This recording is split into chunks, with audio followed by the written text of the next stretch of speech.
The after party is a secret level linked to level fun. In fact, it seems to be a more abandoned version of level fun. Popped balloons and smashed birthday cakes can be found all around the level. Going near them is not recommended, as it will probably lead to getting attacked by a horde of partygoers. Partygoers on this level are uncommon because of the lack of wanderers. They say, "We prefer a more fun place to party at." You understand, right? This suggests partygoers come to this level only to party, since this level is not contaminated by wanderers yet. But if somehow you end up in the after party level, do not eat or touch anything. The cake is not to be eaten here, as it will have the same effect as liquid pain upon being consumed by a human. It's highly toxic and harmful. All partygoers in this level are even more hostile than level fun, because if they spot you, they somehow think you forgot their birthday. Also, don't carry around any pop balloons with you. It makes the partygoers more angry. The partygoer will think you popped the balloon, even though there are pop balloons everywhere in this level. Every now and then, there will be some sort of gas that will emit from an unknown source. Do not breathe in this gas, as it will transform you into a partygoer. If you see any balloon that isn't popped, don't go near it and don't try to pop it. If you find any weapons in this level, such as guns, they're likely fake props and will probably shoot out confetti. Recently, messages were found scratched on the walls in this level, presumably written by partygoers. Going deeper into the hallway where these messages are scratched will only make them more visible. These messages are often variations of "You forgot my birthday," and "Why didn't you come?" And if you still continue to go deep enough, it will cause the hallway to turn fully dark. Do not turn on a light source, because if you do, you'll be surrounded by a horde of partygoers. Coming to the entities. The after-party level is full of partygoers, however they're extremely more hostile than normal. Apart from them, abandoners are common due to the abandoned look of this level, and they also reside here to enter level fun and attack the partygoers. Skin stealers and smilers are also found in this level, but they're somehow 10 times more hostile as compared to other levels. Colonies and outposts. Majority of them are the abandoners. They're willing to let wanderers join with one condition: that they should attack the partygoers. They have all kinds of weapons you need. The entrances, ignoring approximately 30 level fun entrances, will take you here. Wandering into the deeper and darker areas of level fun will eventually result in you being here. Finding a room with a red balloon and popping it in level 27 also could bring you to the after-party level. The exits. Going deep enough into the hallway with those creepy messages will take you to level 6. Finding a door that says emergency exit will take you to level run for your life. Finding a window at night and jumping out will take you to level 9. No clipping through a balloon will take you to level 869. So, tell me, who wants to go to the after party? Comment below. Level You Cheated, a very interesting level of the Backrooms. The funny thing about this level is no matter whatever you do, cheated or not cheated, you're always a cheater. And this level shows no mercy towards the cheaters. And due to that reason, this one is labeled as Class Dead Zone under Survival Difficulty. That means it's extremely unsafe and have dozens of lethal entities. It's constantly changing properties too. Level You Cheated is an incredibly dangerous, anomalous level. By look, it appears to be a former server compartment and prevailed, allegedly established by those who developed the arcade game. Even you could be transported to this level sometimes by playing arcade game in level press start. Anyway, coming back to the story, well, in this level, attempting to mess with anything will immediately assassinate you. And no clipping into most objects will incline to bring you promptly to the void. And you're all very much aware of what happens when someone ends up in the void. They just never find a way to come back. And the void is a pitch black, dark, endless space. So I suggest be very careful while you're in level You Cheated. When you arrive here, the level seems ordinary at first, nothing sketchy about it. Nonetheless, within 5 minutes of prevailing here, the circumstances will start to change. And the more time you spend here, the more worse it gets. 5 minutes of staying in the level and you, the cheater, will see the aspects of the game will begin altering. Portions of the ceiling will decline. Entities will commence spawning, and the cheater's sanity will diminish. Imagine this is just the starting. 10 minutes of staying in the level, and it causes the geometry to begin collapsing. Ceiling tiles will begin to fall onto the cheater, and walls will begin to crumble, allowing more entities to attack you. And this level has the worst kind of entities, and loads of them are here. 20 minutes of staying in the level, it causes most electronics to either combust or explode, which can start a fire. The fires will quickly engulf the whole level, but the cheater can still survive.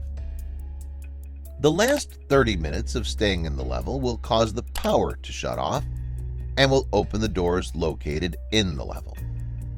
Cheaters will have 60 seconds to get out of this main room before it explodes. After the main room explodes, the rest of the level turns into a maze with arcade cabinets littered throughout that, and all read one message: nobody likes cheaters. Entities will begin swarming the level, hunting you down.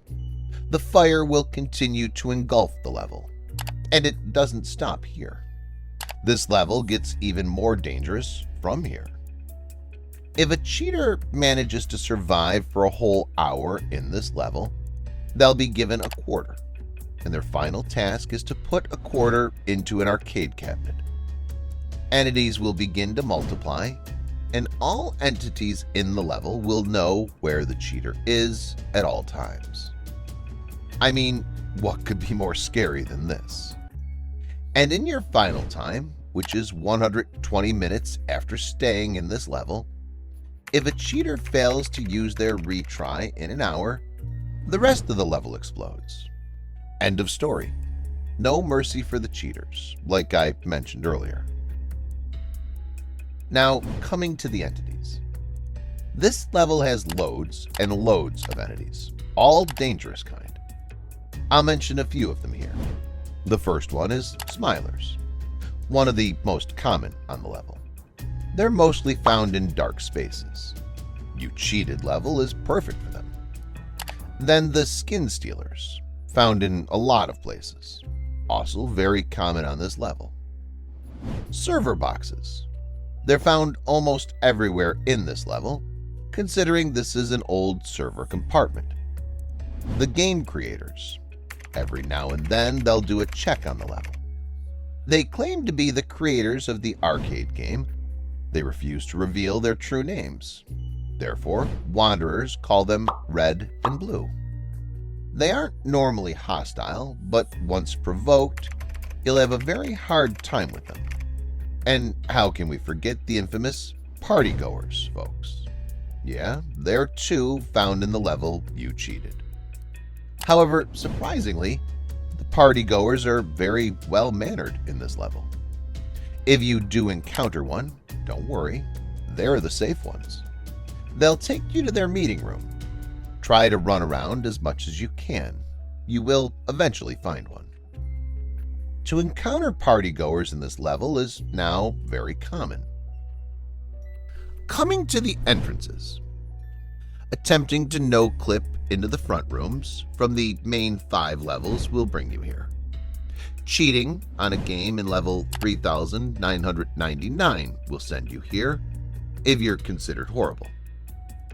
Trying to barter with the judge will get you sent straight into the 40-minute mark. Using a radio to copy answers in level 1089 will send you here. This also works with calculators and computers. Do the work yourself if you don't want to be sent here. Apart from these cheater methods, there are a few other methods too. Powerful entities are able to send you here at will. Don't outrage them. Trying hard to no-clip out of the void sends you here without any departure.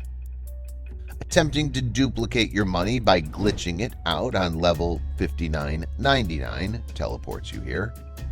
Attacking the Wanderer in level -654 will lead you here. Now, the exits.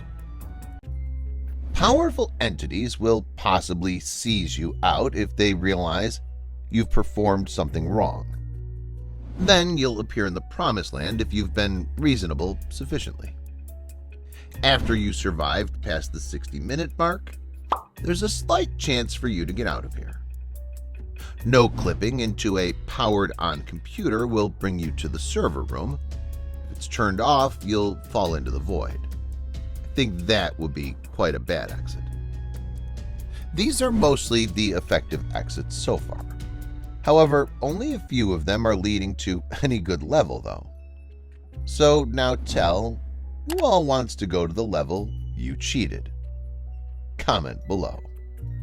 Level Game Over is an anomalous level, which consists of a series of abandoned hallways that seem to lead nowhere. It comes under class Dead Zone in survival difficulty. That means it's a pretty dangerous level, inhabitable, and has lethal entities.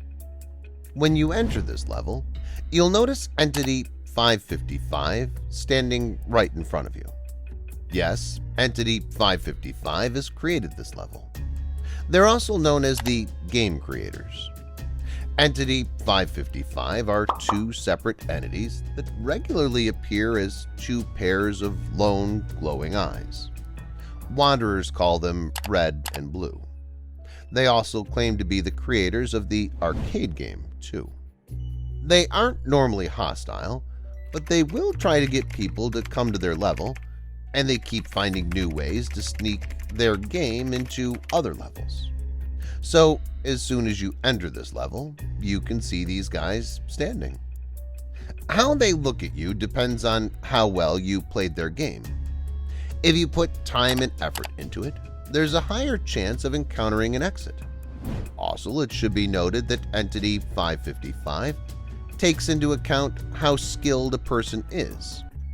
Means if they notice that you're trying but you aren't good at the game, they'll take pity and make it easier to exit.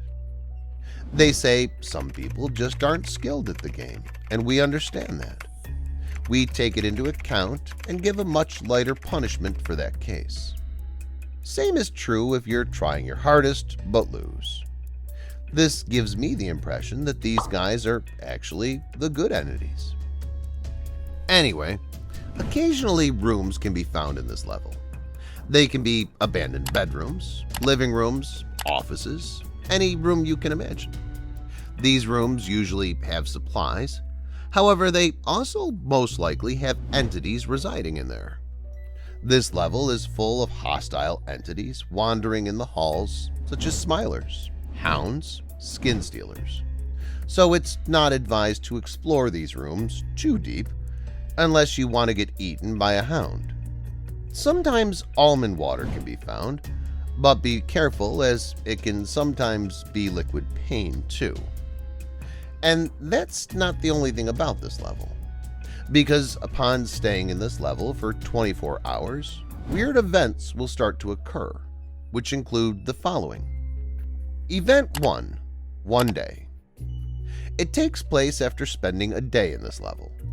The entities will gain a sense of where you are and start trying to corner you. From this point, the level starts to get pretty crazy. Event 2. 3 days. After 3 days, liquid pain will start dripping from the ceiling, and the probability of encountering it will increase. Event 3. 1 week. It's been 1 week into this level. By this point, the entities are quite frustrated and will start coming from the walls and ceilings, desperately looking for you. And this is where most wanderers die. But if you somehow survive, then comes Event 4. 2 weeks. It's been 2 weeks now, and Entity 555 will start hunting you down. Why? Because almost nobody has survived longer than a week in Game Over, and you must be a pretty stubborn wanderer who's still roaming in the dark hallways of Game Over. Event 5. 1 month. By this time, Exit appears. It'll take you to the level you were in before you got into Press Start. But if you didn't leave, then comes Event 6. 2 months. All entities gain some speed. Event 7. 5 months. Entity spawn rates go extremely up by a lot. Your maximum sanity you can have has been halved. Almond water is now less common to find. Event 8. 10 months. Entities are now extremely fast. If even one sees you, you're going to die as you can't outrun them. All almond water turns into liquid pain, but you'll no longer lose sanity. It's now a game of luck. Event 9. 11 months. Entities are now able to spawn on you. Event 10. 11 months, 8 days. Entity 555 will start getting cloned. Event 11. 11 months, 15 days. Exits become more common. Event 12. 11 months, 17 days. Exits become even more common, and all entities will start cloning. Event 13. 11 months, 25 days. Exits are now extremely common, appearing every corner you turn. It's like now the level is tired of you because you're just not leaving. Then the final event happens. Event 14. 1 year. All entities will die on the spot. A voice from an unknown source can be heard. Congratulations, you survived. It's time to go home after all this torture. Phew! That's it. You won. This proves level Game Over is no joke, because that was one of the highest occurring events in the history of events. Now, about the colonies and outposts. There used to be a colony here named as the Safekeepers. There were 7 people. Entities weren't able to spot this base as they were covered in the walls. Even if entities find the location, they can't break the walls. They used to welcome wanderers and were keeping them safe. But as you can guess, looking at the survival difficulty of this level, the Safekeepers were killed after a month. No one knows how exactly they were killed, but I'm guessing they must have been killed by the entities. After all, there's no base here right now. Entity 555 says, "We're not really against colonies in this level, but you should know they probably won't last forever." About the entrances. Lose all 3 lives on our game, and you'll end up here. Tamper with any machine in level 3999, you'll be directly sent to this level. About the exits. Stay in the level for a gear to teleport to the front rooms. But as you've already seen, the chance of survival is so incredibly low that hardly anyone survives. Attempting to no-clip with the intention of getting to the front rooms will lead to somewhere much worse. Attempting to no-clip just to escape will lead to a lighter punishment. Being taken to a higher class level. Asking for forgiveness the first time will allow you to try again. But if you fail and try again to beg, well, we got bad news. There is no second chance. Level negative exclamation. Yes, it exists. It's known as the reversed hospital. Level negative exclamation is an enigmatic level of the backrooms consisting of a long blue hallway. This level comes in Class 3 under survival difficulty, which means it's unsafe, insecure, and has a low entity count. And yes, as you may have already guessed it by now, this is considered to be the counterpart of level exclamation. However, the danger factor is relatively lower in this level as compared to level exclamation. Let me show you how. By appearance, level negative exclamation is a long blue hallway, approximately 20 kilometers long, and most of the level is lit by blue lights. This is much better than the red lighting hallway of level exclamation. The blue lighting gives a soothing effect. This also has the architecture of a hospital. Doors can be found along the hallway. Almost all of them are locked. Some unlocked doors can lead to hospital rooms, similar to those in the front rooms.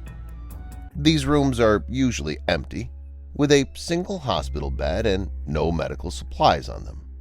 But furnitures, such as chairs, cabinets, tables, and other furnitures that might typically be found in a hospital room, in the front rooms can sometimes be found. Windows may be found in these rooms, which are not recommended to be approached because they contain the entity, the windows. The cabinets that are sometimes found in unlocked rooms are mostly empty, with a few medical kits and medicines inside them, and can also be found in the hallway. These medical kits, with medical supplies and medicines, have unknown anomalous properties. Wanderers report that they feel an extreme urge to use them while they're near to those kits. But wanderers who used them never returned from the level to tell anyone about them. So my advice would be stay away from these. Aside from first aid kits and medicines in these cabinets, supplies such as almond water, liquid pain, cashew water, fire salt, and items such as royal rations can sometimes be found. Not sure whether even these items are safe to be consumed. Upon entering the level, you'll feel a sense of peace and tranquility, like its counterpart, level exclamation, and only one person can enter here, but the difference is that the danger here is much less. When a wanderer enters here, it will start to have a similar effect like level -20, the dream level of the backrooms. But it's not as strong, although it will get stronger and stronger the closer you get to the exit door at the end of the hallway. Communications such as Wi-Fi, radio, or phone calls don't work here. Any attempt to communicate with radio or via a phone call will result in hearing whispers and strange sounds coming from the radio or phone. And they're pretty disturbing. Doesn't seem to stop soon once you start hearing them. However, cameras will still work, and it will still be possible to take photos and videos for documentation purpose. Parts of the ceiling may break off from time to time, so caution is advised if you end up here. If one spends too long in this level, an event may occur where the lights will go off for about an hour, leaving everything completely dark, leaving some area lit with a faint gray light. It's called the blackout event. If one is inside an unlocked hospital room and this event occurs, the door of the room will close and lock itself, trapping the wanderer inside. It can also occur when encountering an unlocked room and entering it during this event. It's unknown what happens to the wanderers after they become trapped in the hospital rooms they're in after the beginning of this event, as none of them left the level after this happened. It's recommended to have a flashlight on hand to avoid problems, not only to be able to move forward, but also for the light from the flashlight can prevent entities from approaching you, especially this blackout event. Now about the entities. Level negative exclamation also contains quite dangerous entities like level exclamation. Few of them are skin stealers, partygoers, dullers, death rats, smilers, and hounds. However, the facelings in this level act normally, but depending on the blackout event, they can get aggressive too. Adult facelings appear frequently in this level, although so far it's not known if there are child facelings too. And when the blackout event happens, there's a constant fog that affects facelings on this level, causing them to have a strange effect known as the negative exclamation effect, which makes them to act like doctors and nurses. While under the effect, facelings will be completely harmless, even if attacked. They'll do nothing more than try to help, bringing food and resources such as almond water. It's not recommended to trust them completely, as they can also bring first aid with anomalous properties I've mentioned earlier, which might eventually make them hostile with the blackout event. Apart from these, there are also reports of testimonies of seeing an unknown entity on this level. What exactly is this unknown entity is still under research. About the colonies and outposts. There are no known colonies or outposts yet on this level. The reason could be the amount of entities residing here are equally dangerous and hostile, like level exclamation. Even though this level is way safer than level exclamation, but still not enough to have a colony yet. About the entrances. There is a rare chance that the door at the end of the hallway on level exclamation can lead you out of this level, but it's worth giving it a shot. No clipping through a door in the blue hallways of Level Hotel Chase will lead you here. Running saveme.exe on the end's computer will teleport you to this level. About the exits. Reaching the exit door at the end of the hallway will take you to a random but safe level. There is a slight chance that this level will turn into level exclamation when least expected, eventually ending up on it. And you would be quite unfortunate if that happens. Apart from this, no clipping through the floor will lead you to level 11. Level 52 once was the home of the party poopers. The level is the 53rd level of the Backrooms. And if it wasn't for the war, party poopers would still be alive, walking here in the hallways of level 52. It was their home, but they're now gone forever. But their memories are still alive here in level 52. I'll talk about them later in the video. Now, let's know a bit about how party poopers' home was like. So, level 52, by appearance, is an infinite high school hallway that has lockers on both sides. Each locker contains various different supplies, such as soda, chips, and almond water. Various water fountains can also be found within level 52. According to eyewitnesses, these water fountains contain a massive amount of almond water. The classrooms of level 52 are somewhat small and usually contain around 10 to 15 desks. Each classroom of level 52 houses various objects such as almond water, pencils, notebooks, and occasionally guns. A large chalkboard is located on a wall of the classroom. Written on the chalkboard is a complicated math problem. Level 52 is divided into 4 zones: Level 11 Zone, Level 613 Zone, Level 6000 Zone, and the Dark Zone. Being the starting zone of Level 52, Level 11 Zone is where the party poopers lived, and was considered to be the main area. This zone is made of approximately 200 schools. The entire zone is colored blue, the color of the party poopers, and most of the lockers are tan. And there's also a singular classroom here, known as the boredom room. According to documentation, this is where the party poopers were last seen when the Fun War happened. The event where the partygoers declared war on the party poopers. But unfortunately, the party poopers ended up losing, resulting in most deaths. Partygoers claimed the victory.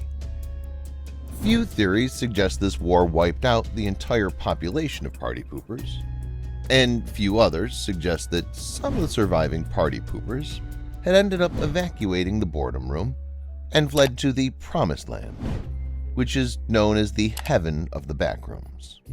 But how much of this is true, no one knows, and it's still a topic of debate. What do you guys think about this? Where are the party poopers? Let me know your thoughts in the comments below. After the party poopers were gone from level 52, the only remains now is room number 172. It's a classroom that was once named the boredom room. This classroom looks like any other classroom in level 52, but on the board it says the war is now over, with a smiley face emoji, possibly written by a partygoer claiming victory over the party poopers. The rest of the room is filled with broken laptops the party poopers used to access the internet. The far side of the classroom has a door to room 170, a classroom human refugees used to settle in. Now this room has sleeping bags, along with rotting food on the desks. The second zone of level 52 is level 613 zone, only consisting of about 3 schools. The first and second school appears to be elementary, and the third one is a middle school. Entities are rare in this section, only consisting of facelings and occasionally smilers. The next is level 6000 zone. This zone of level 52 consists of around 121 schools and is the final safe zone. Each school in the level 6000 zone has their own unique style, although the designs of the schools differ for every wanderer. The final and the most dangerous zone of level 52, the darkness zone. Once you reach here, you'll notice the lights flickering before completely powering off. All the lights in the darkness zone appear to be heavily battered and smashed. This zone appears to be infested with entities during most portions. In addition, wanderers in the darkness zone will get a feeling of scopophobia, feeling like they're being watched. It's advised to avoid the darkness zone at all costs. About the entrances, level 52 can be entered by either entering a school known as M. David High School in level 11, or by entering a classroom door in level 51. And for the exit, by entering a movie theater door labeled as Auditorium 53, which will bring you to level 53. The front rooms are a level of true baseline reality. It's very similar to the back rooms, but to gain access to the front rooms, you have to no-clip inside of reality. It's like the reverse version of Earth. It comes under class Habitable in survival difficulty, That means it's safe, has sustained communities, and is devoid of backrooms entities. The frontrooms exist in the space of one universe, with this universe holding an unquantifiable number of galaxies. A singular galaxy can bear up to billions of stars, with most of these stars having a cluster of orbiting planets. The frontrooms are considered the major counterpart to the backrooms. They're also the easiest and most practical entrance point to the backrooms. The frontrooms are reasonably large, having approximately 150 million square kilometers of habitable land, and 510 million square kilometers, including water and other substances.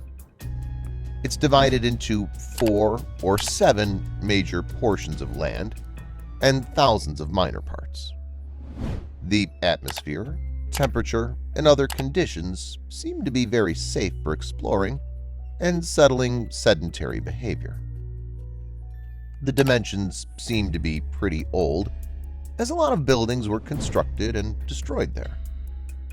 Several cities look like cities on planet Earth. Some theories even say that human life existed in the territory thousands of years ago. The new land has a natural satellite that orbits around it. Residents of the frontrooms called it the Moon. The planet also seems to be rotating around a considerably massive star known as Sun. The temperature is assumed to be freezing on the poles and extremely hot at the center, which causes a large part of the population to live in the middle of the two sections for a good balance. It's implied that the frontrooms have a lot of depressions and elevations. Some elevations even contain parts of the magma that's present in the center of the planet. The material is very hot, and it's advised not to approach it, not even with proper equipment, unless for research purposes. The giant parts of the land are divided into smaller and bigger plates, which are present underneath them. If these segments move too much, parts of the territory may elevate or combine, causing strange anomalies. If these movements are too extreme, the adventurers can experience an unpleasant situation, with buildings being significantly damaged or destroyed. Unfortunately, due to the intensive action of the explorers settled there to their habitat, the future might be dark for the inhabitants there. The average temperature is rising, and the anomalies that usually happen are getting more frequent and more powerful. There are no backrooms entities present on this level. Instead, all entities there are exclusive to the dimension, all denominated and separated as different species. Coming to the entrances, currently there are some guaranteed ways to enter frontrooms from the backrooms. The most known exit is level 3999, which happens by walking out the glass doors in the level. Apart from this, defeating the party master in level 1.5 might lead you here. Escaping by the major escape area 1 will get you here. Going through room infinity in level 162 has a 90% chance to enter frontrooms. And while exiting, you can no-clip into either level 0 or level 1. It's very rare, but possible. Level exclamation dash exclamation, also known as Hotel Chase, is a sublayer of level exclamation. That means many aspects of this level are similar to level exclamation, aka level run for your life. In fact, this is even more dangerous and is classified as class variable under survival difficulty, which means its safety level and entity counts changes from time to time. So level exclamation dash exclamation resembles a long, vast hotel hallway consisting of flashing red lights, alarms, and doors, which are typically restricted. The current distance of this level is unknown. The very moment one sets foot in this level, they'll fall into a state of chaos. This means you're losing sanity. After one starts to gradually lose their sanity, they'll notice a ridiculously large horde of entities, which typically consists of death moths, hounds, rabbits, and a few other unknown entities that are thought to be exclusive to this level. They'll start chasing them at vast speeds. But don't worry, it's possible to outrun these entities in this level. Every couple of miles into this level, there are sections of halls called blue hallways, which consist of blue lights. It contains almond water, energy drinks, energy bars, and a strange calculator. These blue hallways are checkpoints, or for a better understanding, you can call this as safe areas located around level ! Because it has little to no entities, unlike the rest of the level. Thus, the blue hallways are a good place to create outposts, set colonies, and rest. You should always stop at these hallways, as you're gonna need some of the items in here. You can always find these hallways every 4.5 miles into the level, which is actually quite decent, assuming you'd be tired by the time you get to one of the blue hallways. Sometimes you can find a bottle of super almond water too, although this is extremely rare. If you ever try to no-clip through a window here, blue hallways will disappear. And if you travel far enough, you'll find the blue exit. The blue exit is a part of the blue hallways, which contains the same properties, and also an exit from this level. You just walk down the stairs in the blue exit, and a door will open, which will lead to a random level. And like every level, escaping from this level is still possible. However, it's known to be fairly difficult.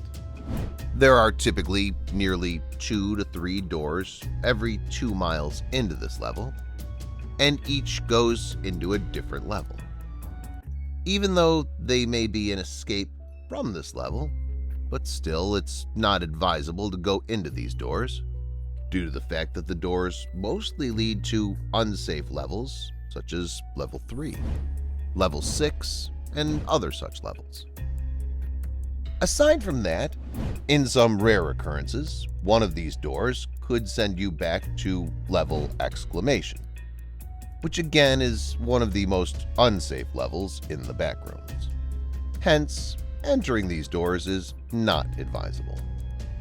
But if you want to really escape this level without facing much danger on your way, there are only 2 true and confirmed ways to exit this level. The first one is, of course, the blue exit, and the second one is the exit. Even though both of these exits can surely take you out, it's highly advisable to exit through the blue exit rather than the exit. Reason being the fact that entities might catch up to you before you can even get near the exit. Apart from the entities in this level, there are environmental hazards which take place in here, which are materials such as venomous carpet fluid and small puddles of liquid pain on the floor. Hence, it's advised to wear shoes at all times. Never run through this level without shoes on. If you touch the liquid pain puddles, you will slowly meet a fate worse than death. And I'm sure you don't want that to happen. There are a couple of water fountains too across this level, but the water contains Hydrolatus plague. Yes, the entity which is found in the water of level 37, the Poolrooms. So don't drink the water, and if you have unfortunately consumed the water, try to find an outpost immediately, or the blue hallways, and try to get the almond water, the go-to solution for every problem in the Backrooms. Hopefully that cures you. Coming to the entities, as soon as you enter this level, you can find a horde of entities chasing you, which typically consists of various threatening entities, which are well known to all wanderers in the backrooms, like death moths, rabbits, hounds, etc. But apart from these, there are a few unknown entities too, which are thought to be exclusive to this level. These unknown entities will, as usual, attack you as a part of the horde of entities. They can cause mental distress and psychological damage, which can decrease your sanity level. And sanity is treated in a way of a typical health bar in this level. So one should always make sure to stop and relax when they reach the blue hallways, as they contain all supplies like almond water and energy bars, which can increase one's sanity. About the entrances. There is a slight chance you can enter by no-clipping through the floor of level 2. You can also go through an unlocked door in level exclamation and you'll be here. No-clipping through a red, rusty door in level -1 can also bring you here. Now, the exits. Apart from the 2 confirmed exits, the exit and the blue exit, there are a few others too. By traveling a few times to this level, you can see a staircase going up, which will lead you to the Promised Land. By no-clipping through an out-of-bounds wall, can lead you to the Void. By going through a fake exit door located every 2 miles into this level, you can be brought to the end. No-clipping into an elevator will bring you to level 5000. Due to this level's extreme danger, it's not advised for anyone to enter this level by any means. But if you ever have the desire to enter it, I wish you the best. Level 974, the Kitty's House, is the 975th level of the Backrooms. Comes under Survival Difficulty Class 1, which means this level is safe, secure, and have minimal entity count. Level 974 appears to be a moderately sized home with pink theming throughout the interior. There appears to be no physical door leading to an outdoor area, and windows within the level simply reveal artworks depicting what one would typically see outdoors, except with a notable cute theming to it. The distinctive quirk of this level is the pink and pastel theming and decor within it. The walls, furniture, and even the appliances all have this notable style of decor. These items are often branded with familiar mascots from the Frontrooms. Due to its finite space, there are only a few rooms which can be accessed and explored in the level. This level consists of a normal-sized bedroom, a master bedroom, 2 bathrooms, a living room, and a dining room with an attached kitchen. Plumbing and electricity function normally in level 974, and there's a decent Wi-Fi connection as well. These amenities have all been proven safe to use, and wanderers are encouraged to use them while in the level. And that's not it. There are many consumable items which can be found in this level, such as greasy marshmallows and various types of food typically seen in the front rooms. These items are located within the kitchen's fridge and pantries. The food itself is in good condition and is completely safe to consume. Anything taken from the pantries or fridge will eventually replace itself by unknown means. Now about the entities. Only one entity resides in level 974, the entity known as Kitty. Kitty is a 3.2 meter tall humanoid entity with unnaturally long, lanky limbs which lack hands or feet. The entity's skin is matte black and has a texture similar to that of leather. It also seems to lack any resemblance of facial features, but is assumed to be able to see, hear, and smell the same way most wanderers can via alternate methods. When moving, Kitty travels smoothly and swiftly, oftentimes surprising wanderers who were not aware of its existence by appearing in close vicinity to them. That's quite scary, though. Anyway, the entity has not yet displayed any forms of hostility, opting instead to stalk wanderers as they explore and rest within level 974. About the outposts and communities. There are no bases, camps, or outposts on this level till now. However, looking at the facilities available in this level, it's quite possible that it may attract many wanderers to form colonies in the near future. There is only one entrance to this level known so far, which is also not a straightforward one, but still considerable. Upon entering a new level, if a wanderer has anything perceived as cute on their person, there is a slight possibility of being transported to level 974 instead of the location they would have normally been transported to. This doesn't seem easy, but still worth giving a try. And while exiting, the only known exit from level 974 is by giving Kitty a cute item that was obtained before your visit. This item can be given to Kitty at any time during your stay. Upon handing the gift to Kitty, you will immediately fall asleep and wake up in a safe level. So, level 974, even though this level is all about pink and cute, there's still a dark side to it, which is clearly visible from the attempt to make this level a look-alike of the Frontrooms, but in a twisted way. For example, instead of real windows, there are artworks which look like windows. Then the walls, furniture, appliances are a copy from the Frontrooms. I mean, that's creepy if you ask me. Backrooms Level Fun. Contrary to its name, this level is no fun. Trust me. In fact, it's the exact opposite of fun. It's a pretty dangerous level, full of deadly entities. Want to know how? Then let's dive into Level Fun. By appearance, Level Fun looks like a children's birthday party room. Long yellow corridors with paintings on them, with red carpet, decorated rooms, and cartoons painted on the walls.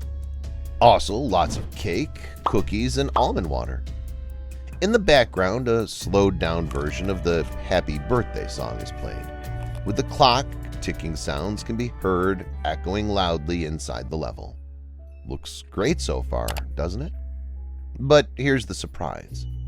It also comes with a bunch of deadly entities. The main inhabitants of Level Fun, the partygoers. Partygoers are tall, two-legged entities with a smooth, yellowish skin, and are known for their signature smile while holding a balloon, as if Pennywise wasn't enough. And these guys are way too advanced than you think. They even no-clip to the point of creating quantum tunnels to find their prey. Yeah, partygoers are no joke, and there are massive numbers of entrances and exits to Level Fun, but no one has been quite able to figure out yet which ways the partygoers are entering and exiting. Level Fun is large, but still finite. It's about 120,000 square miles of space. Partygoers are virtually everywhere in the level and can be found either out in the open or behind constructed cover. But let me warn you, nowhere is safe inside Level Fun. Level Fun shares many similarities with Level 0. However, there are a few things that need to be watched out for. Failed quantum tunneling by partygoers has created patches of the level that fall directly into the void. And void is not a good place to be, so you should walk with caution to avoid these pitfalls.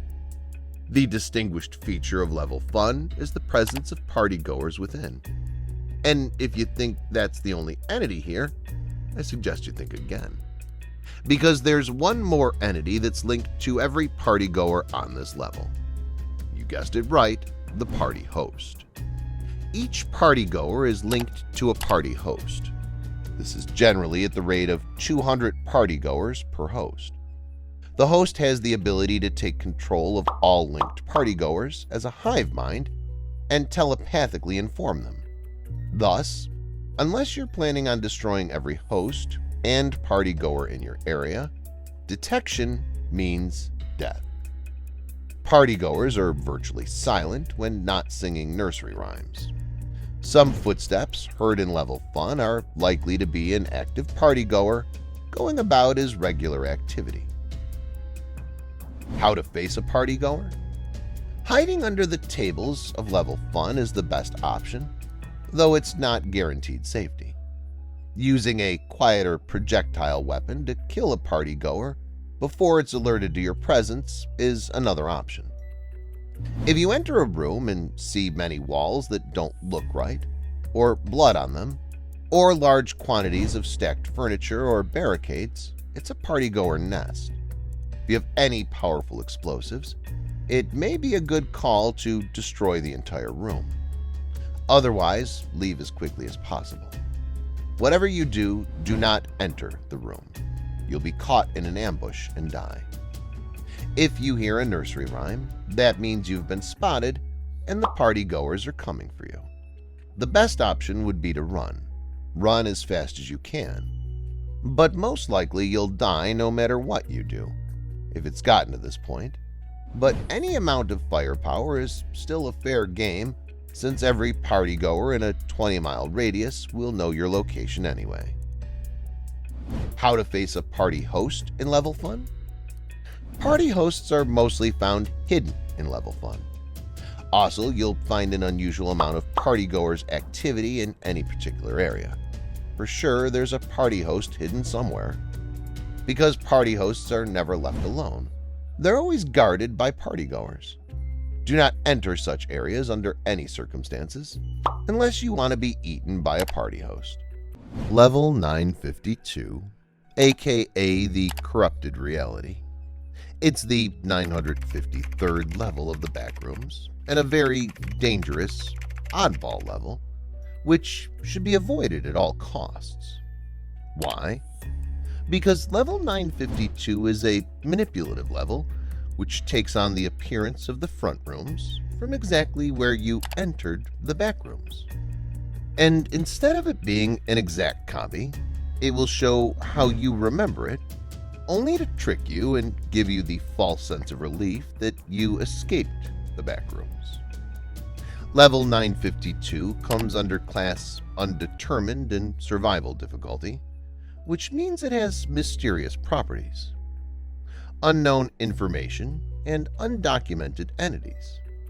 So, in a nutshell, you can say nothing in this level is real and known. There will be people in here, but they're all fake holographs created by the level. It just glitches everywhere.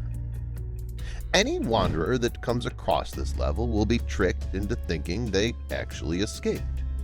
However, as time passes on this level, wanderers will start to notice changes that the level becoming more glitched. This process starts the moment one enters this level, but the glitches will be small and unnoticeable. But as time passes, they'll appear bigger and more clear. It's like those fuzzing that occurs when a TV becomes corrupted. These glitches will also appear to be colored, perhaps as a result of them altering the energy of the light waves. This level also has a property that makes bad things slowly happen to anyone that enters it. They're usually the worst fears of the wanderers, with things starting out subtle, but progressively become worse. And a time will come when one will begin to suspect that this isn't reality after all. And when that happens, the level will start to corrupt rapidly, and a level exclusive entity that's known as the Corrupted will come for you. I can only say he's the worst. The Corrupted is an extremely hostile, level exclusive entity on level 952. It comes under class 6 in Entity Hazard. When the Wanderer realizes everything in this level is fake, the Corrupted appears from the glitches and chases the Wanderer down. Since the Corrupted takes on the appearance of one of the glitches on level 952, it's virtually indistinguishable to spot the difference between the surrounding areas and the Corrupted. Despite this, when it gets close to a Wanderer, they can sense that something is chasing them and that they need to escape. Luckily, the Corrupted chases Wanderers at a rate at which they can outrun it. But if the Corrupted catches a Wanderer, it sends them to the Corrupted Catacombs, or to the Void in rare cases. If a Wanderer is sent to the Corrupted Catacombs, that would be his worst nightmare. The Corrupted Catacombs is a part of this level, an endless maze of glitches that can suddenly appear and disappear anywhere at any time. This area of level 952 is unstable enough, but standing still for a few seconds can change the entire course of the maze. Although rarely, but sometimes, doors can appear. If you go open one of these doors, even just a little bit, it will briefly distort your vision before teleporting you to a different part of the maze. Windows can also appear, but they just show a static void. The maze supposedly goes on forever. Ending up in this area of level 952 means there is no return, and a Wanderer will have to roam around in this area until they also accidentally become a part of the glitches. Their physical body dies, but their consciousness lives through those glitches. Means they're alive, but still dead. This makes me question, are all those glitches in this level the consciousness of all the Wanderers who have died here? I mean, if that's the case, then this would be one of the scariest levels of the Backrooms. What do you guys think? Comment below. Hence, my advice would be, avoid any interaction with the Corrupted at all costs, and do not attempt to fight the Corrupted, as it can easily send you to the Corrupted Catacombs and make you a glitch. The discovery of level 952 has become supporting evidence that the Backrooms is in fact an advanced simulation. The researchers who claim that theory state that because, just like a normal simulation, the Backrooms also sometimes glitch. And when a Wanderer does something that's not meant to handle, such as going through the doors of level 3999 without completing their tasks, the Backroom is tricked into thinking the Wanderer escaped to the Frontrooms and generates exactly the same for them. But it's full of glitches since the Wanderer didn't actually do so. These theories also suggest that the developers behind the simulation were planning to add the Corrupted as an entity, but it got deleted as it was a failed project. Hence, it appears only inside the glitches and not in its full form. But this is just a theory, not confirmed yet. About the colonies and outposts. Due to the anomalous properties of this level, no colonies and outposts are there, and can never be created in the future. Level 952 is just too uninhabitable. Now, about the entrances. No clipping anywhere has a very small chance to take you here. This is especially common among anomalous levels. Going through the glass doors without completing your tasks in level 3999 will take you here, and using the red button to go back will not work. Refusing to exit level 114 at the 24 mark will make the level collapse and lead you here. Cheating twice in Game World will take you here. Accidentally glitching through the floor in level 9019 will take you here. Falling into an entity enclosure in level 951 and no clipping has a slim chance to come here. Reaching the summit and going in the wooden house at level 921 can take you here. About the exits, the only way to reliably exit level 952 is by having the Corrupted catch you and rarely send you to the void. It's a very risky method, but worth a shot. It's possible to exit level 952 without being sent to the void, but it's extremely rare, and there have been no discovered reliable ways to do so. Level 6999, also known as the Neon Pool Rooms, is the 7,000th level of the Backrooms, and the final level of Cluster 7. Yes, you heard it right. But don't get this confused with the Pool Rooms. It does look like it, but this is totally different. Or should I say, level 6999 is even better than the Pool Rooms. Want to know how? Then keep watching. So, the Neon Pool Rooms is a previously mythical and unconfirmed level, only told in legends. By look, it's a seemingly infinite complex, completely made out of rooms with chairs, pools, and lanterns which light up the rooms. Level 6999 is mostly a light neon purple color, and hence the name, the Neon Pool Rooms. Most of the objects in this level are kind of futuristic. The most common colors here are purple, red, blue, pink, and yellow. These colors are usually never dark and are almost always bright. Isn't this amazing? And that's not it. There is an absolute abundance of many useful objects and supplies here, like almond water, cashew water, neon water, rarely, liquid pain, galactic slushy, and others. But you should definitely check the expiration date before consuming, because these items have been known to expire. Anyway, the pools here often go very deep and are made out of a peculiar non-water substance. Yes, the water you're seeing here is actually not water, but a substance similar to water. And that's why this is different from the pool rooms, because this neon water here is magic. Going into these pools will restore your sanity and will make you feel relieved, so relaxing that you'll forget everything in that moment. But that somehow is a little dangerous too, because you might drown. And drowning is a lot more common in these pools. It also could be because of the non-water substance which is in these pools, but that's not confirmed yet. Level 6999 is pretty quiet for the most part, with the only sounds being other wanderers in the pools. Now, coming to the entities.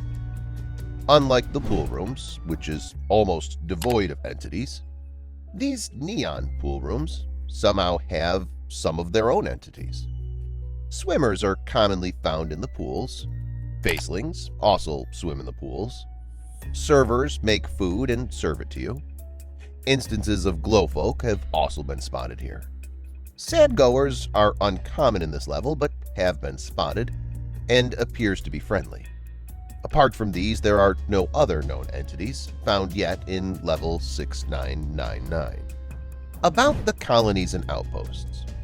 Level 6999 do have a colony known as the Relaxers of level 6999, who live here and have around 34 to 56 members, and they're always welcoming new members to the group. Now come to the entrances and exits. Level 6999 can be entered in any level, but the challenge is you have to do a set of very hard tasks in order to get in. And these tasks can be found on some paper that you might spot while wandering. Some wanderers even have quoted, "Level 6999 sure may be heavenly, but it's harder to access." And here are a few ways.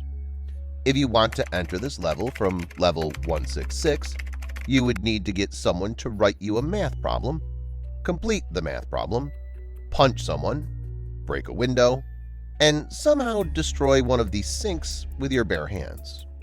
Yes, this sounds pretty weird, I know, and that's what makes this level almost impossible to access. The last time someone entered this level was on April 6, 2020, which means that nobody has entered this level since then, and it's guaranteed to stay like that for a while. and the first time anybody entered this level was on March 1st, 2019.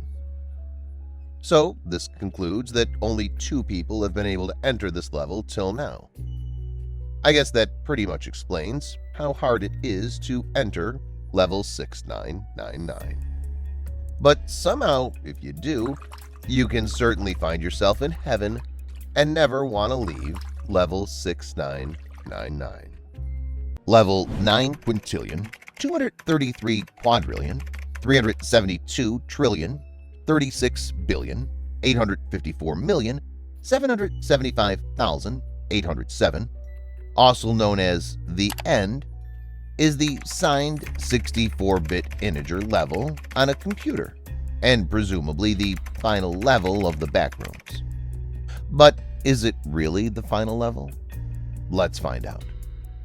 So level End comes under class Undetermined, which means it's having mysterious properties, unknown information, and undocumented entities. And as its name suggests, level End is kind of the end of the Backrooms, because anybody that's reached this level has not been able to go any further for as long as this level has been discovered. And any level claimed to be beyond this are currently unconfirmed. So for now, we can consider this as the final level of the Backrooms. By appearance, this level is an incredibly tall, dark, spiral staircase surrounded by walls, and is currently undetermined how far the staircase is stretched. Nobody has been able to reach the top nor the bottom, so it leads many to believe that it's infinite in all directions. And that's not all. Another strange thing about this staircase is that the steps in the staircase are floating metal square slabs that gently shift around. And while climbing or descending the staircase, you can also find occasional doors. These doors often lead to a heavily glitched room, and these are not normal rooms. There's an energy inside these rooms that rots the brain at an extremely fast pace of anyone who's in it for too long, and eventually so much that they basically become a living corpse, become immobile, and eventually die out of dehydration. So it's not recommended for anyone to enter these rooms for whatsoever reason. There are also some doors which will lead to a random level, some being undocumented or undiscovered. And there is a fog in this level that makes anyone who comes into contact with it feel weightless. But the physical weight is not changed, which makes it possible to move back and forth the staircase for hours without getting tired or having to rest. But if you fall down the middle of the staircase, there's a consequence. You'll be slowed down until you become completely frozen in time, and eventually become dust. So you are advised to be really careful while ascending or descending the staircase. Now about the entities. No wanderer has spotted any entity so far in this level. That means there are currently no confirmed entities on this level.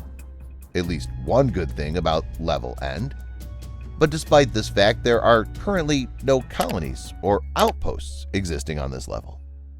Well, considering the amount of dangerous elements this level has, it doesn't look like any colony or outpost can survive here unless you want to die. Coming to the entrances, there is currently no reliable way to enter this level. The only reason why this level is even documented is from a mass of reports of survivors describing similar appearances and properties.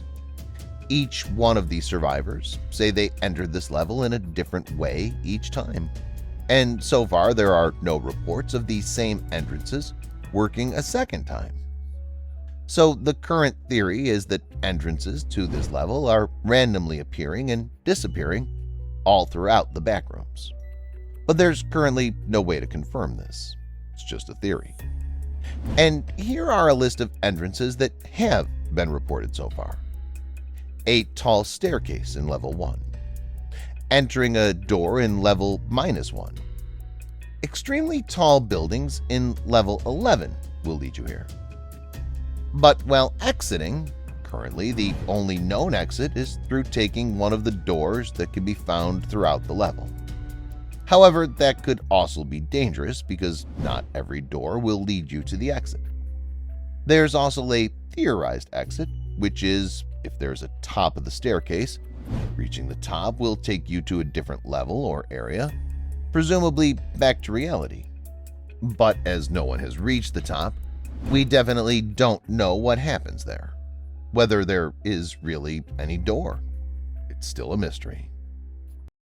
Level 3999, the true ending, is the 4000th level of the Backrooms, and is the final level of Cluster 4. This level is famous for two reasons: the vast amount of video game decor and arcade machines, and also it contains one of the few entrances back into the front rooms. Due to its safety and relevant ease of entrance, it's often the recommended level for leaving the Backrooms. But let's see whether we can really leave the Backrooms.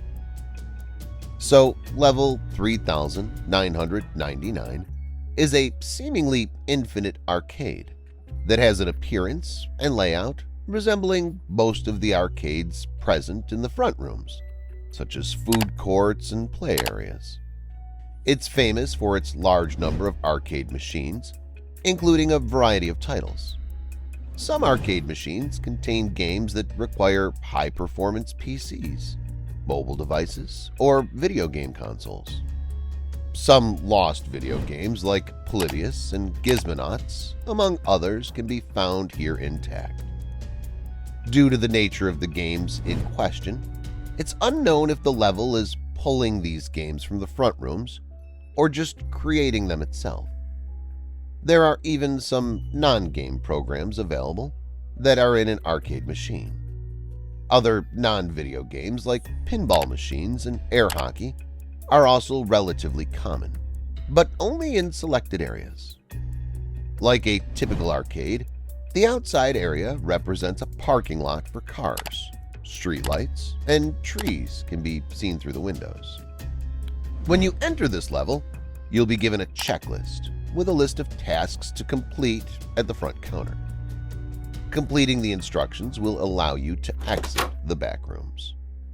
These tasks are random and could be things like finding, eating, or using a certain item, entering and exiting a different level, or even killing a certain entity, among others. You'll also be given a red button that will instantly take you back to this level. If you lose this list or the button, it will teleport and appear on your person again. If you exit through the glass door without completing your tasks, you'll be taken to level 952. The arcade machines are durable and resistant to damage, though few noticeable dents and other small signs of wear are there. To play a game, simply insert any coin-shaped item, as the machines can take any currency or object that fits. Any attempt to damage the machine has resulted in the attacker becoming unconscious. The arcade machines may lose their anomalous properties if brought out of the level, but the games or applications will still function and operate the same. Level 3999 is often said to evoke a feeling of security and comfort in wanderers. Now coming to the colonies and outposts. The Backroom Wanderers have an outpost that's roughly a 23-minute walk from the beginning point due north. The Backroom Colonists have an outpost that's around a 27-minute walk from the beginning point directly south. The base contains a few cafes for people to relax in and an area where you can trade.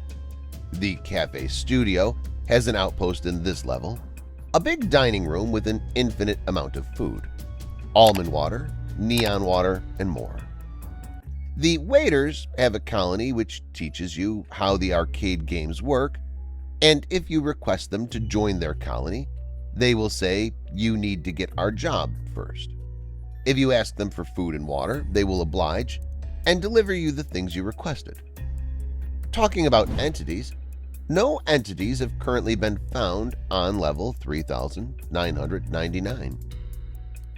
There are a lot of ways to enter this level, like falling asleep on level 7776 will make you wake up here. Completing the game of hide-and-seek in level -9.1 will lead you here. Survive all the tests in level 2872 to teleport here. Using one of the phones in level 592 will get you teleported here. And when it comes to exiting the backrooms from level 3999, there's only one way you can do it, by completing your tasks and walking through the glass doors, which will send you to the front rooms. Level exclamation, also known as level run for your life, is one of the most dangerous levels in the backrooms. I'm sure you're all aware of this by now. The level consists of a long hallway stretching approximately 10 kilometers, with architecture resembling that of a modern medical hospital. Along the level, you'll find several locked metal doors present at regular intervals, each approximately 3 meters from one another. Apart from this, its ceiling is lined with bright, pulsing red exit signs present at approximately the same distance. Upon entering level exclamation, one will immediately notice a red klaxon's screeching emergency alert sound with no apparent source. The alarm is too loud that it might even damage your eardrums if you hear it for long enough. You can also see numerous hospital beds, chairs, even vending machines, once filled with almond water, scattered in the hallway. A few seconds after entering the level, you will then notice a horde of entities like smilers, hounds, skin stealers, facelings, etc., all heading directly towards you. At this point, the only objective left with you is to escape that level as fast as you possibly can before it's too late. One must run non-stop, avoiding various obstacles along the hallway, such as hospital beds, chairs, and sometimes even entities like clumps blocking the way. Along the hallway, there may be various items to keep one running, such as energy bars and bottles of almond water. One may also occasionally find items helpful to slow down or temporarily block off the entities. The entities will adapt to one's capacity of running, to a point of giving difficulty even to the ones experienced at running. The further one goes, the less the entities will become. However, the only few ones left will be even more aggressive than before.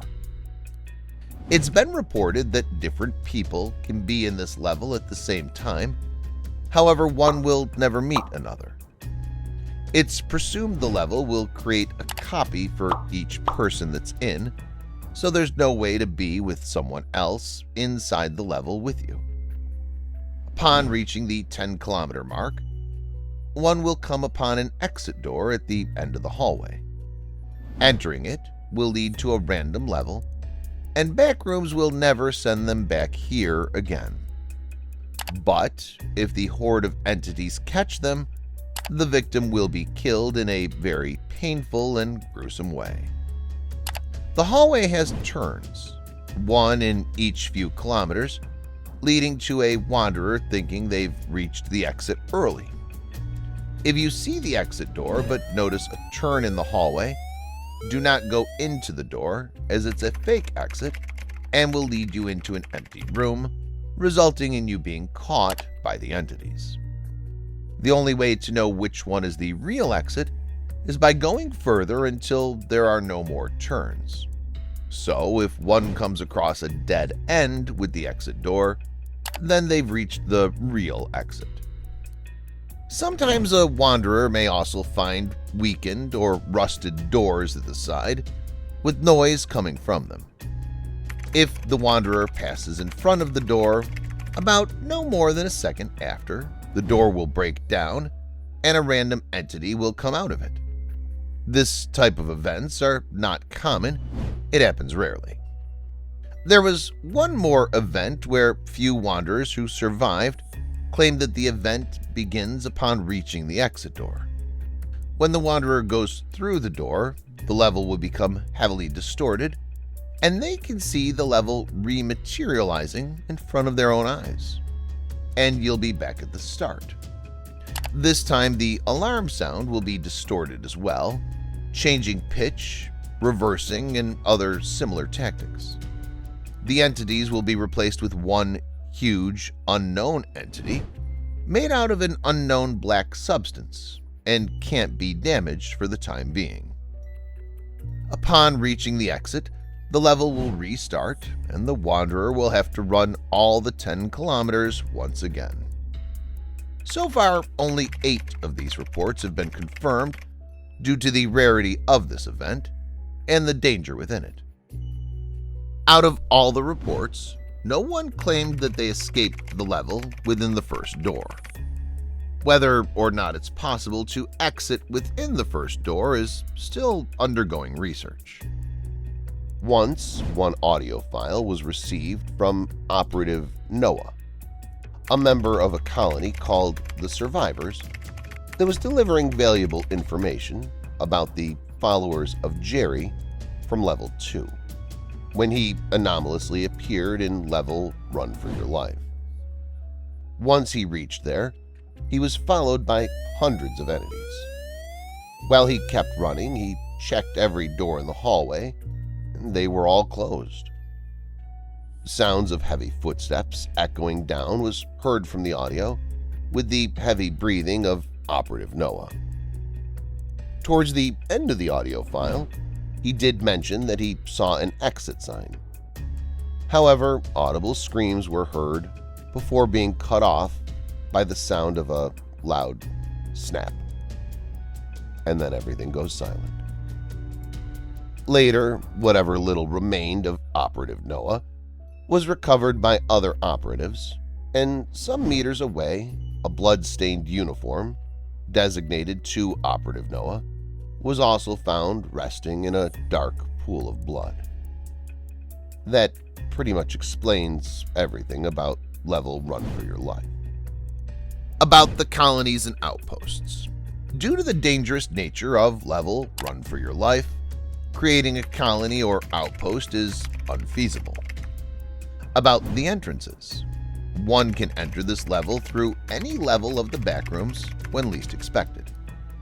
You can also enter by no-clipping under a table in Level 521.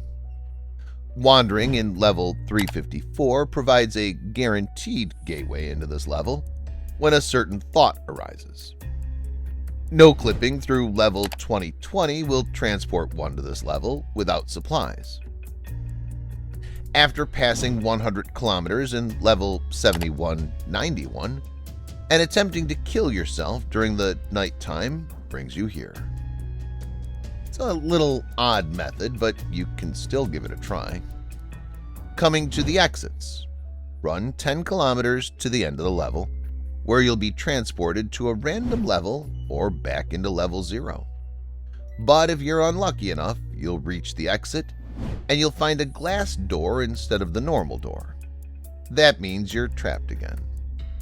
Rarely, one may find 2 open doors, one on each side of the hallway. Entering any of the 2 doors will lead one to Level 7191.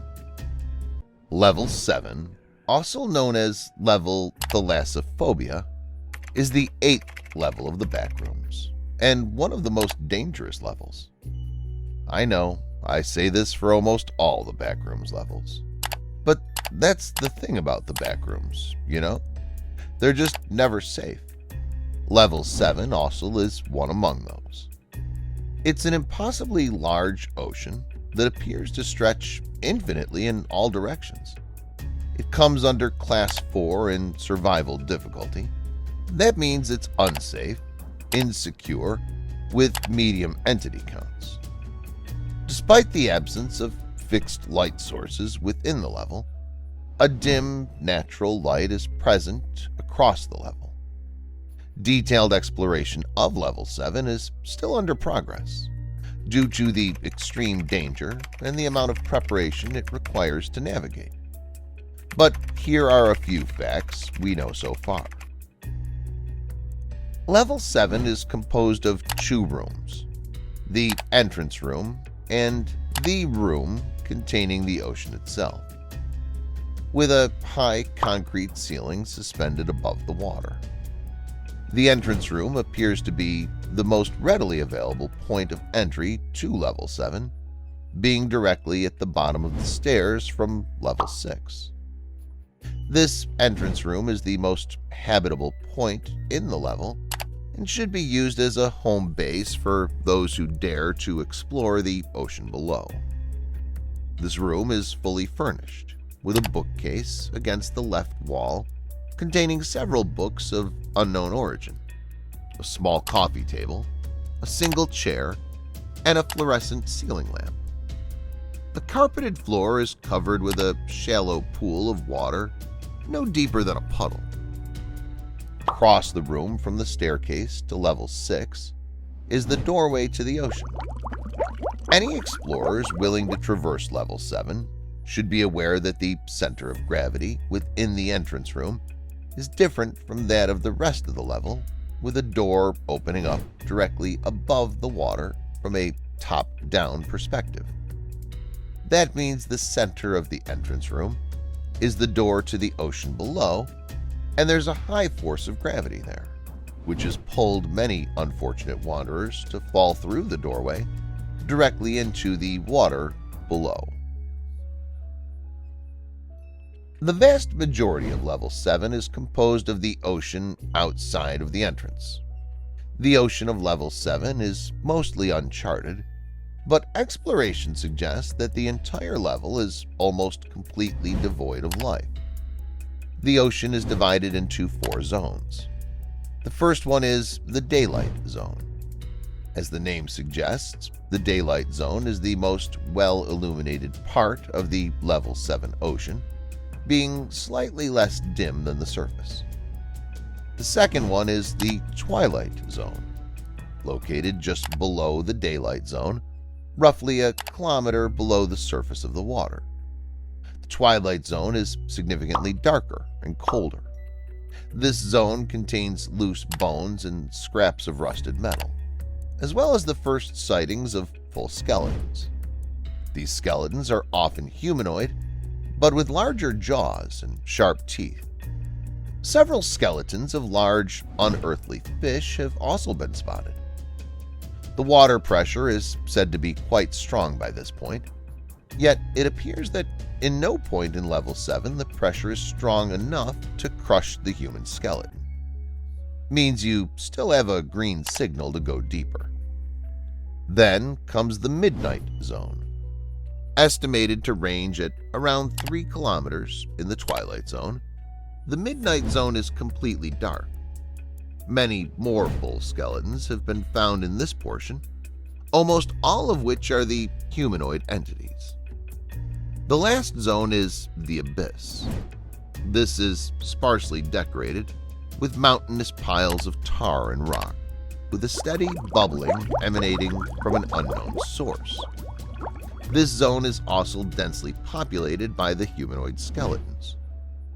There's also a rumor about a cave entrance in one of the underwater mountains that are said to lead to Level 8. About the entities, Level 7 is reported to contain only one entity in its freezing waters. Entity 20, also known as the Thing on Level 7, or simply the Thing, is a huge fish-like entity that lurks in the deep ocean of Level 7. The Thing is very aggressive and very rare to appear, and due to this, little information is known about it. As of now, this entity is only rumored to exist, and there have been no confirmed sightings of it. Many people have reported seeing a dark shadow in the ocean and a dim light moving in the waters, but there's no supporting evidence of this creature, the Thing. It comes under Entity Hazard Class 6. The thing lives in the lower half of Level 7. That's because Level 7 is a vast expanse of water that appears to stretch on endlessly. The thing was discovered when a first report came from a wanderer exploring the deeper parts of the ocean in Level 7. They saw a yellow light in the distance, and it seemed to be getting closer and closer. Confused and scared, the wanderer swam back up to the surface, away from the light. This was the first and last time they saw anything like it. Biologically, the thing appears to be a dull red anglerfish and a Bathysaurus feryx, combined with a tail that's a kilometer long. It has many spikes coming out from it, especially on its tail. Similar to an anglerfish from Frontrooms, it has a yellow light hanging from its head. It has large teeth, but most of the time it won't have to use them since it's big enough to swallow a human being with ease. The thing is omnivorous and seems to have killed all other life in the ocean. It has poor eyesight, but can easily detect movements in the water to find out where potential prey is. When the thing is near, it will give you a temporary fear of the ocean and sea creatures. Once you're scared, it makes the next move by attacking you and killing you on the spot. It makes loud roars around prey to make them very weak and slow. The thing tries to prevent any information about it from spreading and will usually attack anyone who knows the most about it. There have been reports of its activity trying to hunt a specific person because of how much information they knew.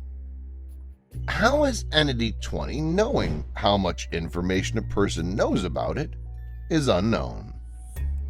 Exploration and survival. Due to the unreasonably hostile conditions of Level 7, the following is a rough survival guide for those wanting to go for a trip to this level. The entrance room should be treated as a home base, and trips into the ocean should be as short as possible. Before going into the ocean, dropping a rope or ladder from the doorway to the surface of the ocean is essential, as it's the only conceivable way to climb back up to safety. Though the temperature of Level 7's ocean is extremely low, it's not lethal, except in cases of extremely long-term exposure. In addition to this, the air above the surface contains an unknown property that allows those who breathe it in to hold their breath for considerably longer than normal. And last but not least, stay away from the thing at all costs, because facing one would be a death sentence for you. About the communities and outposts. There's an outpost here known as Fort Surrender. It's an outpost on the closest recorded island, consisted of a haphazardly constructed shelter composed of broken furniture held together by tar. Numbers of inhabitants are somewhere between 4 and 9, and they're rumored to have devoted themselves to worshipping the thing on Level 7. That's nice. So I'm guessing they're no friends to wanderers. Cool. About the entrances.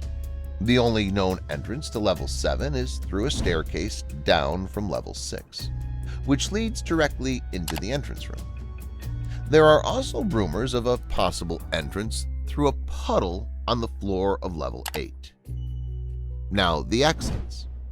The most well-known exit from Level 7 can be found in an underwater cave on the side of a particularly tall mountain toward the bottom of the Midnight Zone. This mountain is almost directly below the entrance room, creating a straightforward route to Level 8. Sounds easy, only if you're not eaten by a gigantic fish on your way down. So now tell me, who all wants to go to Level 7 and say hi to the thing? Comment below. Today, I'm going to talk about the pool rooms inside the backrooms, which is also referred to as Level 37. It's an expansive complex of interconnected rooms and corridors, slightly submerged in stagnant, lukewarm water. The rooms vary in size and structure, ranging from uniform pools and hallways to more open, abnormally shaped areas. The walls, ceilings, and floors of this level all appear to be constructed from the same white ceramic tile, with the only deviation from this color being the blue-green hue of the water. The architecture of Level 37 is really strange. It's strict in nature and eerily pristine. It does not deviate from its orderly evenness. Although the intended purpose of each area is difficult to ascertain, they're much too large to properly serve the function of a pool. The abnormality of Level 37's geometry typically nullifies any purpose it might serve, because it's a really odd construction. In certain areas, pillars protrude out of the water, much too large in quantity to justify their amount. Larger, submerged areas lack a ledge to climb out of the water, where there should be one. Light is cast from irregular angles, leaving some areas completely cast in darkness, and staircases descend directly into deep pits of water. This gives the impression that the water was not originally present. Entrances to these deep areas are typically found in the form of descending staircases or direct underwater holes. It is strictly advised to avoid exploring these areas due to their inherent danger, being that they are completely devoid of light and thus have unmapped terrain. Without the proper equipment, one could easily get lost or even drown in the level's depths.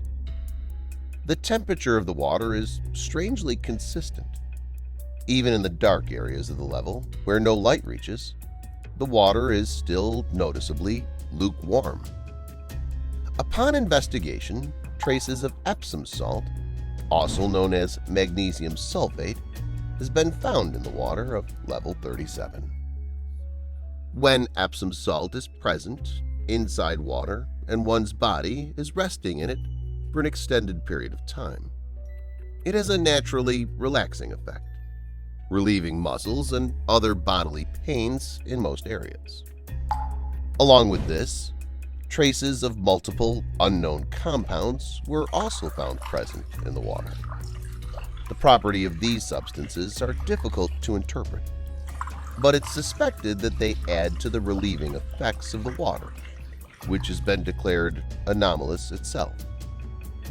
By unknown means, a minimal and constant rippling is present in the water covering Level 37, despite it being undisturbed. It's not known whether this rippling originates from a certain point in the level, or if it's a property inherent in the water itself, though some wanderers theorize the level to be so large that it's developed its own tidal forces. Sound is severely altered in Level 37. Wanderers are affected in various ways, the most commonly reported effects being all noise dropping off quickly, not echoing as it normally would, and feeling muted or dampened. It's suspected that this primarily stems from the sound of the water, which behaves in a subtly unorthodox manner. In certain explorations, the sound of the water is reported to be quiet, almost calming, whilst in rarer cases, it quickly becomes obtrusive and drowns out other sounds. The cause of the water's subjective effects is still undergoing research, though it's theorized that the differing effects may result from one's life or history. Wanderers have claimed Level 37 is entirely devoid of life. No encounters of entities or other wanderers have been recorded in this level. Well, that's what's known so far. But who knows? as this level is so unimaginably large that one could not possibly come across another unless they're exploring deep enough to encounter one. Although there isn't any entity found yet in this level, it has been discovered that one entity, known as Hydrolitis Plague, is present here in the pool rooms. Hydrolitis Plague, typically referred to as simply hydrolitis, is a bacterium located in the water of the darker areas of level 37. The disease lurks around untreated and stagnant bodies of water, being most common in abandoned pools. It can appear due to multiple environmental factors, and in the case of pools, spread rapidly due to the lack of chlorine. Hydrolitis is mainly transmitted by airborne particles containing the bacterium or by consumption of water containing the disease. Infected people can exhale the particles, possibly infecting another when in close proximity. The disease has multiple symptoms, including weakness, high fever, severe pain, and possibly delirium if infected for a longer period of time. Due to the nature of level 37, the interpersonal spread of hydrolitis is not a concern, but the effects of the symptoms may be worsened in the level due to the lack of medicinal availability. Apart from this, there is no other threat in there. For the calming effect of level 37, some wanderers do find this place as heaven. Brightly lit rooms with pools of blue water surrounding one's body like a warm embrace. White ceramic tiles make up the walls and floor, reflecting the light and leaving no corner untouched by its radiance. Few also stated that these places are not bounded in reality. In fact, they are a reflection of one's mental state, a reflection of their emotions. They are a twisted parody of reality, extended interpretations of locations one does not typically consider whilst passing through. Exploring them can be described as exploring a place inside a dream. They are not infinite, nor are they finite. These places reflect the headspace of those experiencing them. It's not the doing of any force or overseeing entity whatsoever. Instead, it's one's emotions that keep the rooms extended. In order to exit this level, you need to do the exact opposite. You need to be completely calm and at peace, without having any desire to escape. Only then you can exit this level. Level 11, also known as an infinite city, is the 12th level of the Backrooms. It comes under the Class 1 in survival difficulty. That means it's safe, secure, and have minimal entity count. Level 11 is a presumable infinite city populated with buildings, stores, and skyscrapers. This level includes buildings that can be found in a typical city, in the front rooms. The interiors of these buildings are randomized in structure and furniture. Some buildings are empty, while others are fully furnished. Certain buildings are accessible, while others are not. The interiors of the buildings are strange and anomalous, as one can find stairways leading to nowhere, doors located on the sides of buildings, etc. Gravity does not seem to affect these buildings. Some buildings have been reported to be strangely placed on top of one another, floating, or even clipping inside of each other, which is physically impossible. This level has no daylight cycle and is stuck in the daytime. The concrete sidewalks are mostly normal, but the sidewalks can rarely lead to a dead end or clip through buildings. Some sidewalks just lead up towards the sky like a ramp. The roads are painted similar to casual roads with yellow lines. The street lamps are anomalous, as some lamps are on, some are off. Almond water is a common item in level 11, ranging from water fountains, commercial freezers, soda vending machines, and more.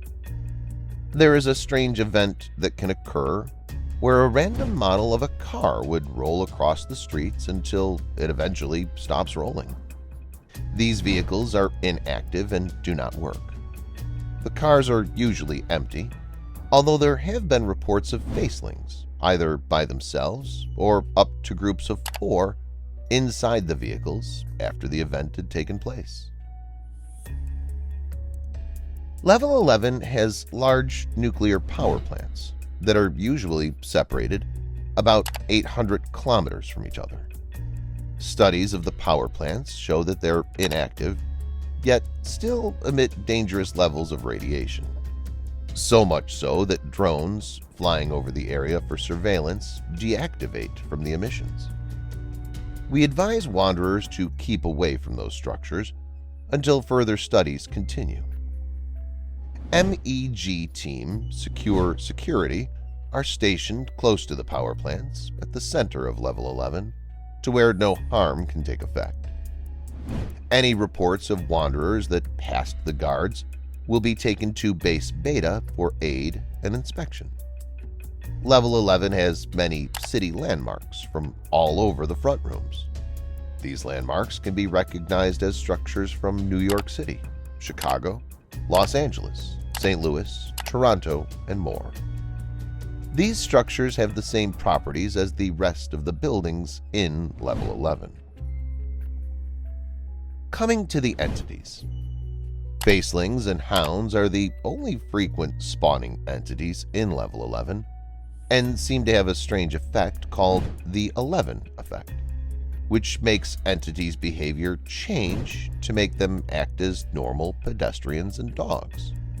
This effect will cause the entities to interact with the wanderers in an effort of communication.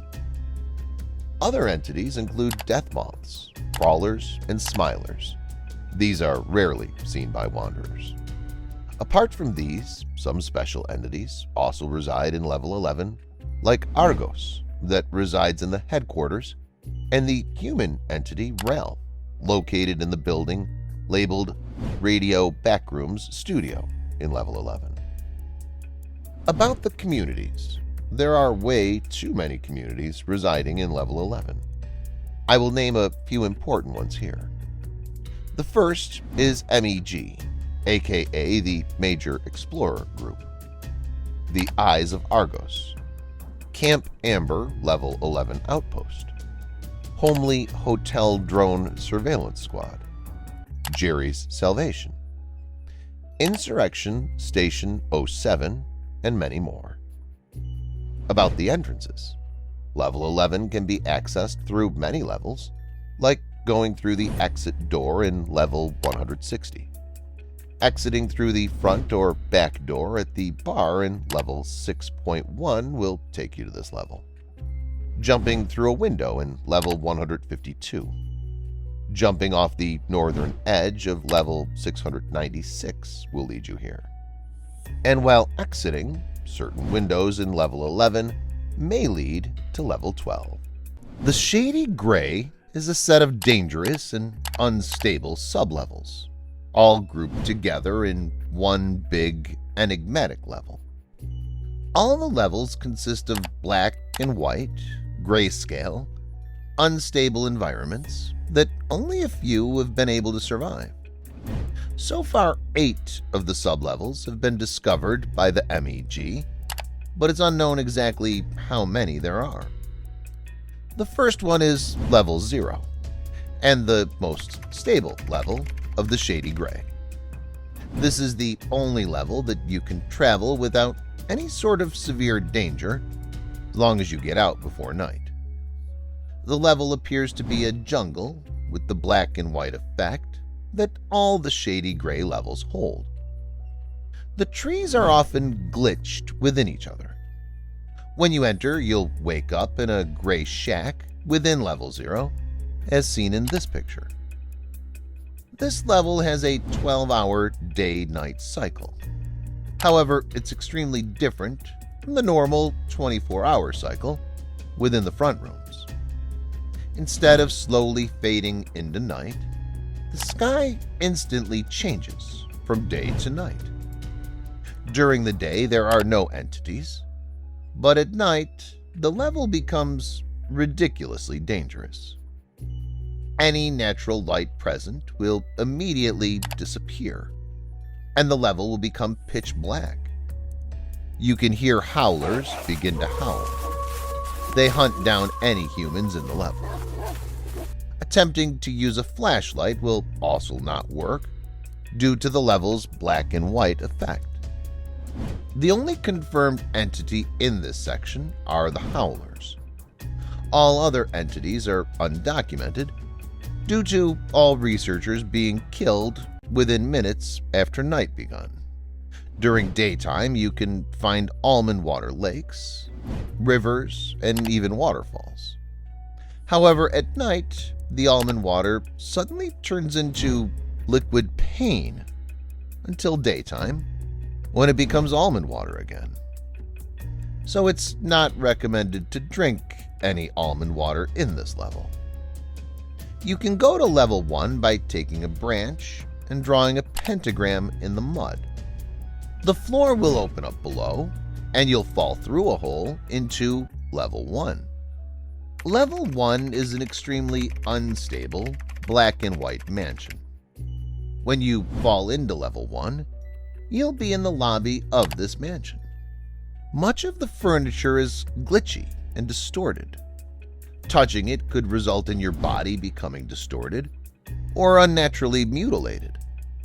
The mansion is pretty normal, other than the glitchy furniture. There is one entity in this level known as the Landlord. He's an incredibly dangerous native entity that roams the level. If he sees you, he'll approach you slowly. Attempting to run will result in all doors closing and locking before you can exit. When the Landlord catches up to you, he will typically talk to you and then kill you in a twisted way. The next one is level 2. It's a large, thick forest covered in snow. This level is one of the most safe and explored levels in the Shady Grey. It's unknown exactly why this level is covered in snow, as the temperature is actually very hot. Some people who have died here, ironically, died of sunburn. This level appears to have a sun, but none of the snow melts. As this level is incredibly hot, it's very easy to die of heat stroke. Almond water can prevent this and keep you hydrated. The forest is very thick and has many long branches with piles of snow. This area appears to have nothing special about it, other than a rare entity known as fallen angels. Fallen angels appear to be humans with large black wings and blue robes, often are seen with mortal injuries such as bullet wounds, missing body parts. It's presumed that they were once human, but the entities refuse to elaborate on their origins in detail. They're docile and will talk to you if you start a conversation with them. Getting to level 3 is very easy. Ask one of the fallen angels, and they'll thrust you through the ground straight into level 3. Level 3 is one of the strangest sublevels within the Shady Grey. It's an infinite ocean with the black and white effect. What makes it strange is that the ocean is filled with clocks floating around in it, which seem to have time-altering abilities. The clocks float around the ocean, seemingly unaffected by the water. The MEG has attempted to explore the water, and so far has found 4 types of clocks floating around: analog clocks, digital clocks, watches, and grandfather clocks, each with different abilities. They somehow work normally, even though they're submerged in an ocean. These watches are usually used as weapons from native groups within the level. Picking up one and tying it to your wrist makes you considered to be armed and dangerous. Analog clocks seem to be the only way to get to level 4. Level 4 is the last known stable sublevel. If you successfully make the trip into level 4, you'll fall through whatever boat you're on and splash into the river in this picture. This river runs through the whole area and seems to be infinite. The river is surrounded on both sides by dangerous skyscrapers. The design of the city looks extremely similar to Level 11. The buildings, also like Level 11, are typically glitchy and sometimes can be found defying the laws of physics. For example, some buildings are upside down, floating, or even clipped inside of each other. Every building is extremely infested with dangerous entities, such as spilers and skin stealers. The streets are also filled with armed facelings. If you get too close, many of them will often attack you. The last explored level is Lost Hope. In this level, the stability of the Shady Grey disappears. The level is extremely undocumented and unstable. Lost Hope is nearly impossible to survive or escape. Going into this level means all hope you had will be drained from you. The level's terrain is only described as wobbly. The walls wobble but are still solid, making the level extremely disorienting. Anyone goes into this level usually has their body ripped apart at the atomic level. Slowly, the entire body will be reduced to nothing but floating particles. After this level, 2 more levels are there. Level Too Far and The End. But these are not documented yet. And that's it for today. Let me know in the comment below which level you want to see next. See you in my next video. Till then, bye.